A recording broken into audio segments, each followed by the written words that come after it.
Почитувани, се уште бесниот пожари. Онде зад мене, каде што седат светлата, е селото Умлена, од каде што цел ден повикуваат на помош. Зад Умлена се гледаат пожарите, се гледа и огромен шад за целата планина. Таму веднаш од другата страна се наоѓа Пехчево, од овдека се наоѓа Берово.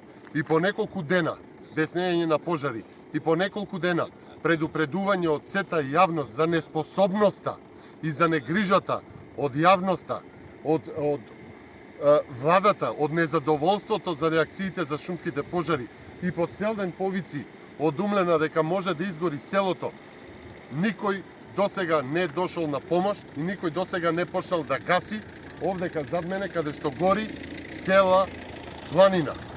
Апелите од Умлена ме донесоа мене, како представник од ВМРО ДПМН тука, кај Умлена, да повикам на совест дел од владата, да го повикам на совест Стојанче Ангелов, наместо цел ден да трча по телевизии за да се правда себе и Зоран Заев за тоа што не делуваше кај Кочани, да го види ова зад мене и веднаш да упати помош при гаснењето и справувањето со оваа огнена стихија.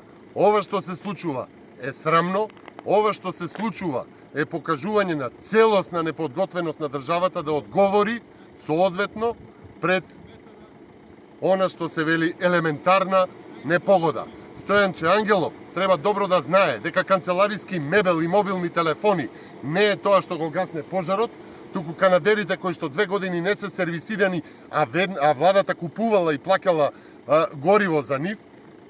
Пожари не гаснат мобилни телефони, пожари не гасне канцелариски мебел, ниту пожари се гаснат од владина седница. Пожари се гаснат тука на терен.